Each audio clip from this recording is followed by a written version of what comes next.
Hey folks, welcome to Small Groups tonight. Hope you're doing well. Haven't provided a video the last week or so sorry about that. And but here is the video for this week. As you know, this past Sunday, or some of you might know this, we talked about a heavy topic, or maybe it's just a hot topic. Because there's so many questions around it. We talked about why we are serious about giving and generosity. I think when we mention generosity, it feels like that's kind of an easy thing to get around. We think it's wonderful to be generous, to be giving, to be people that help others. And it comes out of our faith. It comes out of the idea that Jesus loves us. And so we want to love others. And then just general human kindness is a beautiful, beautiful thing. But then when you talk about giving and the idea of setting, resources aside to give, that becomes kind of tricky. So we jumped into it. Anytime you do this, I know it brings back maybe negative memories for some people. You've been in a service or a church gathering where some preacher was screaming at you, telling you to empty your pockets. I get it. I've been there. I felt like I was punched in the face as well.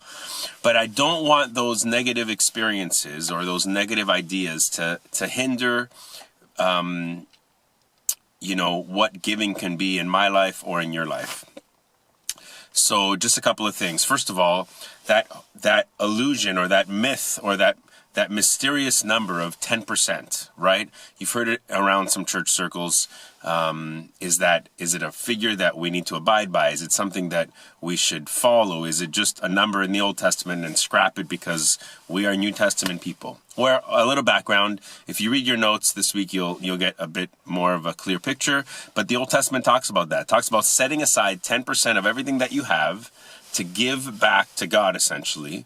And there's an element of trust in that, saying, God, you've given it all to me, so I'm going to, as a sign or a step of trust and faith, I'm going to put aside and give you 10% first, knowing that you always provide everything that I need. So there's an element of trust there for sure. But even in the Old Testament, some of the texts we look at, Deuteronomy text and the one in Malachi, says that the money that is being given uses the word store, to store it here or in a storehouse, and then it's distributed to people that need it.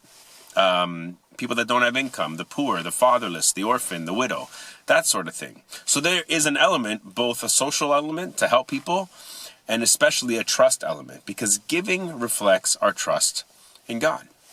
So that's the Old Testament. Read a bit of the notes online to help you a little bit more with that and reflect the scriptures. But then you jump to the New Testament, and Jesus compares in the Gospels 10% giving, or basically talks to the Pharisees and says, you give your 10%, but you don't care about people, you don't love people, you don't feed people when they need it. So he's essentially saying, great, check off your 10%, but really you're not being the spiritual person that you are called to be. But we looked at another text on Sunday, which was 2 Corinthians chapter 9. And it talked about a few things. The introduction of sowing and reaping. So if you plant a lot or sow a lot, it's an agricultural term, then you will reap a lot or you will harvest a lot. But if you plant or sow little, you will reap or harvest a little. And the New Testament kind of brings that idea that as much as it's trusting God, there's also an effect to your giving. When you invest generously, you will see a reward, not necessarily in your life, but in what that gift ends up becoming, right? And that's really a big deal. But something else we learn in that text is Paul says, determine in your heart what you are to give. So it's not just this mindless, effortless, thoughtless, anti-intellectual thing. Paul says, think about it. Pray about it. Be purposeful about it. Be strategic about it. Look at your finances. See how they all reflect your relationship with God, and put aside a certain portion to give. So we see that there. And we also see, if you jump to the 1 Timothy chapter 6, that Paul says there, you folks think that it's rich to have stuff, to own things, to acquire things.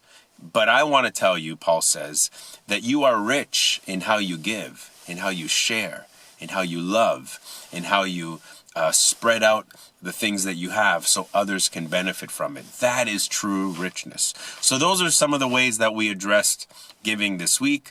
The video is a little bit longer than normal, but the content's probably called for that. Okay? If you check out the notes, and maybe I'll throw them on the screen here, you will see some maybe take-homes and applications that came from those texts in the Old Testament and New Testament. Have fun in your discussion. If you were there Sunday, you know it was a hot topic to talk about, so I'm sure your small group will have a blast chatting about it as well. Peace, love, recycle. Ciao.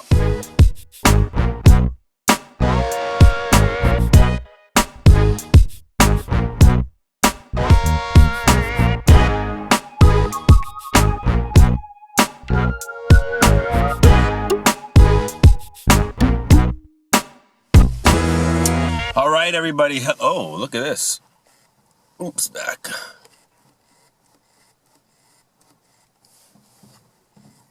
There we go.